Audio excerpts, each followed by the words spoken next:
Сәлем барлықтарыңызға. Бүгін раскладымызды қыздар сіздерге арнайтын боламыз. Жалпы сіз білмейтін, сіздің артыңызда қандай оқиғалар болып жатыр, сіз білмейтін, яғни сіз байқамайтын қандай оқиғалар болып жатыр айналаңызда, жалпы соны көретін боламыз. Бірінші диагностика бойынша сізді тауып алайық.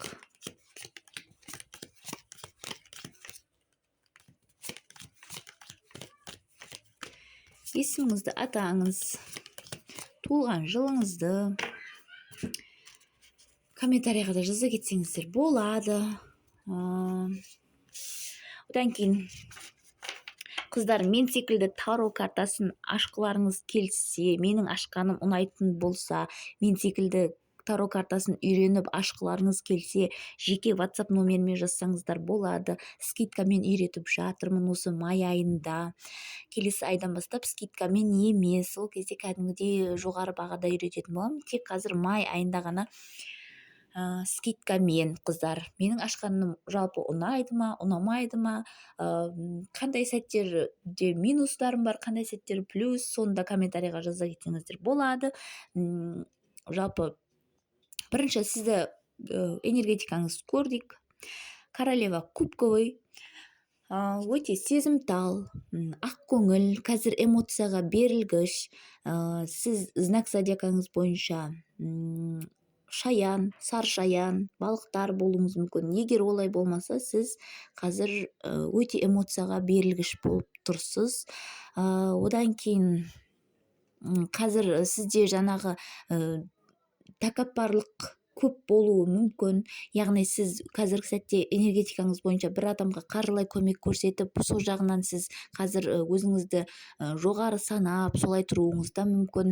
Немесе жаңағы тек қана қаржылай жағынан емес, адамдарды духовно жағынан да түсінетін, бір жағынан кішкене психолог, сырлас, мұңдас секілді, яғни кейбіреулерге совет айтатын да адам ретінде түсіп тұрсыздар. Мүмкін сіздерде таролог шығарсыздар, адамдарға яғни кеңес айтып, қандай да бір көмек беріп отырған, оны да комментарийға жаза кетсеңіздер болады.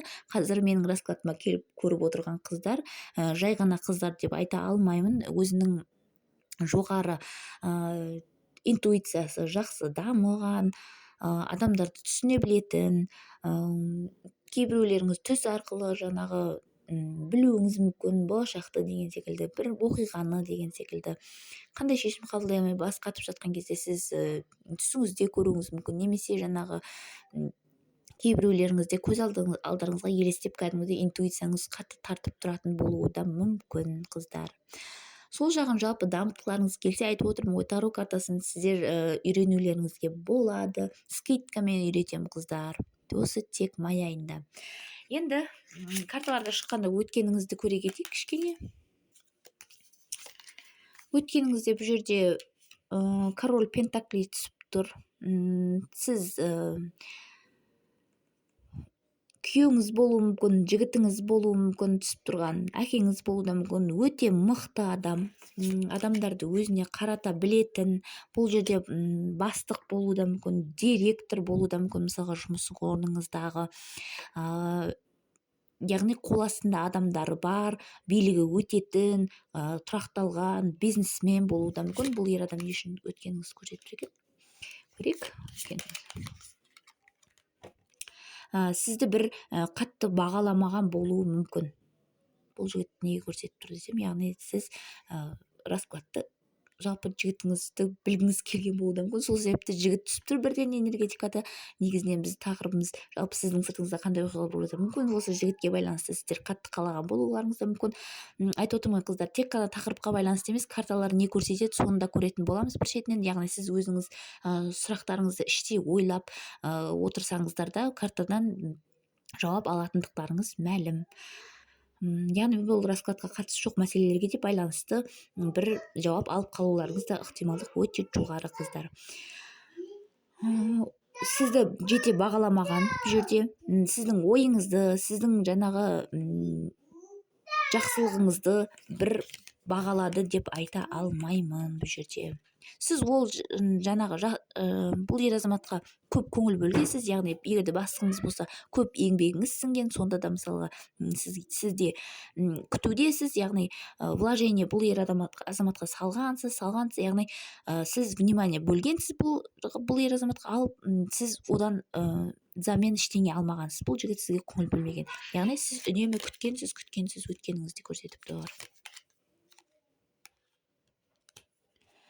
Көбінесе сіз бұл жерде жігіттен бұл ер азаматтан сезім емес, яғни сіз бастығыңыз болып та түсуі мүмкін бұл жерде ер азамат.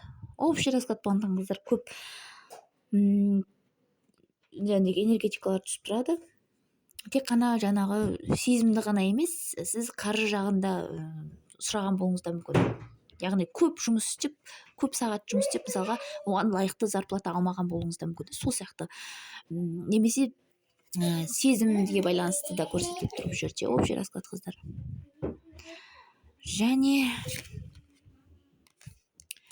сіз оны мүмкін ер азаматқа айтқан болуыңыз да мүмкін, яғни маған внимание жетпейді, яғни мен саған көп салдым, мысалға мен саған қаржы, мысалға мейрамханаларға барғанда мен төледім, немесе мен саған салдым, сен маған салмадың ғой деген секілді, яғни назыңызды білдірген болсаңыз, бұрынғы сәттерді көрсетіп тұр ғой. Бұл жерде жігіт сізге немқұрайлы қарағандығы көрсетіліп тұр, яғни жігіттің сізге немқұрайлы қарағандығы, яғни үстіңізден күлгендігі, мысалға сол нәрсені сіздің қатты көңіліңізге алған, көріп тұрғаныңыздай суретте, яғни көптеген қылыштар шығып тұр, яғни сізді шут карта шығып тұр, яғни дурак карта, сізді жаңағы ақымақ көргендігі көрсетіліп тұр бұл жерде. Бұл жерде жігіт көбінесе, бұл жерде жігіт сізді жете бағаламағандығы көрсетіліп тұр, артыңызға пышақ сұққандығы, яғни жігіт сізге измена жасаған болуы да мүмкін, измена болмаса, яғни басқа қыздармен сөйлескен ұстап алуыңыз да мүмкін. Әркім ситуациясы әртүрлі қыздар бұл жерде көрсетіп тұрғаны. Яғни сіз бұл жерде бұл жігіт үшін барлығын жасағансыз, бұл жігіт үшін жаңағы қиналғансыз да, өзіңізді жаңағы керек нәрседен шектегенсіз, мысалға көп вниманияны сол жігітке бөліп, өзіңізге внимание бөлмегенсіз, мысалға жаңағы отбасылы болсаңыз, бұл ер азаматпен күйеуіңізді көріп отырған болсаңыз, бұл жерде сіз балаларға, күйеуіңізге сол көп көңіл, көп эмоцияның барын, күштің барлығын бергенсіз, замен ештеңе алмағансыз, яғни сіз тайғақ мұздың үстінде отырып барлығын көргендігіңіз көрсетіліп тұр қыздар. Өте қиын бүгін раскладқа келген қыз солай түсіп тұрсыздар. Енді өткеніңізді көргенде де ұзақ уақыт көрдік, бірақтан да сонда да бұл расклад сіздікі ме, сіздікі емес пе, зато нақтысын біліп алдыңыз да. Сіздікі болса ары қарай көріңіз, сіздікі болмаса мұнда келесі раскладты күтсеңіздер болады, немесе жекеме аштырсаңыздар болады. Сіздің сыртыңыздан қандай оқиғалар болып жатыр, соны көрейік. Жалпы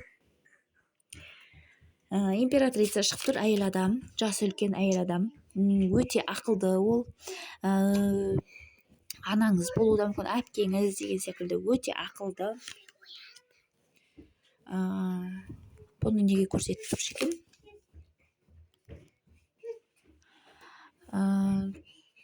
Сіздің сыртыңыздан бұл жерде болып жатырған оқиға жалпы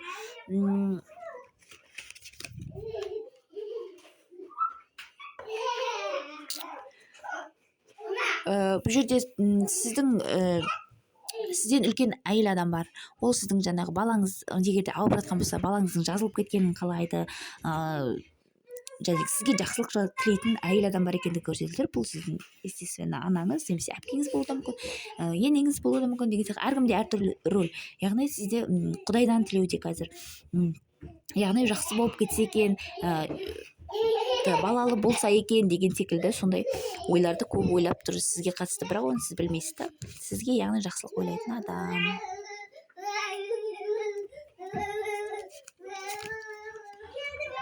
Сіздің артыңызда қандай оқиғалар болып жатыр, көрейік.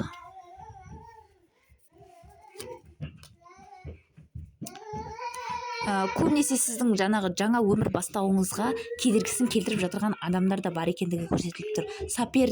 Соперницалар, яғни жұмыс орнында болсын, қызғану, сізді шатастыру болуы да мүмкін, әртүрлі ойлар салып сізді шатастыруға тырысып жатыр. Яғни сіз мүмкін шетелге шығуға, жұмыс бабымен баруыңыз мүмкін, демалуға, немесе қайтсам екен, бір қандай да бір жаман жаққа емес, жақсы жаққа қарай сіз өзгерейін десеңіз, трансформация болайын десеңіз, сізге кедергісін жасап жатырған бір емес, бұл жерде бірнеше адамдардың бар екендігі, яғни луна ашық тұр, сізді адастыруға тырысып жатырған адамдар да бар.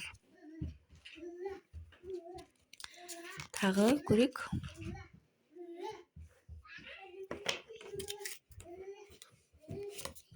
Сіздің сыртыңызда қандай оқиға болып жатыр?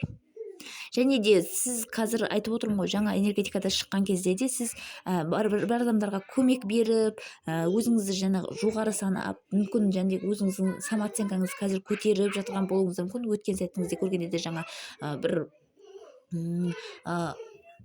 қиын оқиғалар болғанмен өміріңізде, қазіргі сәтте сіз өзіңізді нақты тура өзіңізді бағалап солай жасауға көндіріп отырсыз, яғни өз-өзіңіз солай шешім қабылдап отырғандығыңыз көрсетіліп тұр. Және де бұл жерде сіздің қаржыңыз қандай, сіз жалпы не істейсіз, не жейсіз, не қоясыз, қаяқтан ақша табасыз, немен айналысасыз, соның барлығын білгісі келетін адамдар бар.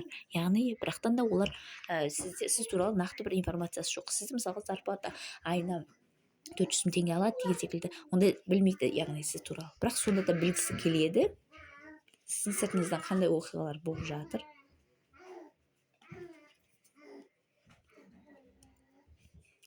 Және де бұл жерде сіздің қаржыңызды білгісі келіп, сыртыңыздан қандай да бір спектакль құрып, сіздің қаржыңызды өзіне алғысы келетін адам да бар екендігі көрсетіліп тұр. Яғни өзінің өмірінде қазіргі сәтте мен қазір қиналып тұрмын,